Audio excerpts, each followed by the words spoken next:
স্বপ্ন পূরণের উদ্দেশ্যে, তাই না? কিন্তু স্বপ্ন তো সেটা না যেটা তুমি ঘুমিয়ে দেখো।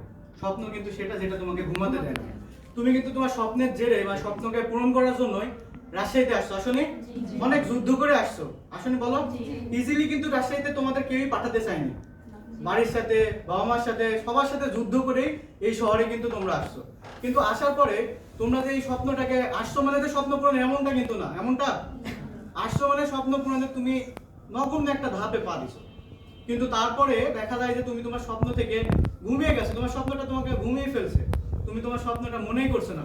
তুমি আসছো, যাচ্ছ, ক্লাস করছো, স্বপ্ন পূরণ হবে? স্বপ্ন পূরণ হবে? তাহলে স্বপ্ন পূরণের জন্য কি করতে হবে? কঠোর পরিশ্রম করতে হবে। আর তোমরা কি এই পরিশ্রম করতে রাজি আছো? রাজি আছো? আশা করি তোমাদের স্বপ্ন তোমরাই পূরণ করবে। আমরা তোমাদের সঙ্গী হিসেবে পাশে আছি এবং পাশে থাকবো। কিন্তু এই স্বপ্ন পূরণের জার্নিটাতে আমাদের শুধু দায়িত্ব না, আমাদের শুধু দায়িত্ব বলো, তোমাদেরও কিন্তু দায়িত্ব আছে। আশা করি সেই দায়িত্বের জেদ থেকে তোমার বাবা মার মুখের দিকে তাকিয়ে হলেও তোমাকে কঠোর পরিশ্রম করতে হবে। 5-6 মাস থেকে ফোন থেকে তো আমরা বের হইতে পারবো নাকি? টোটাল ফোনটাকে তো অফ করে রাখতে পারো, মানে অফ বলতে গেলে একদম অফ না, জাস্ট যত কথোপকথন গুলো হয় এটা তো পারো নাকি? আর যদি তুমি এটা পারো এবং কঠোর পরিশ্রম করতে পারো তাহলে আমি তোমাকে গ্যারান্টি দিচ্ছি তোমার চান্স হবে। কি হবে তো নাকি?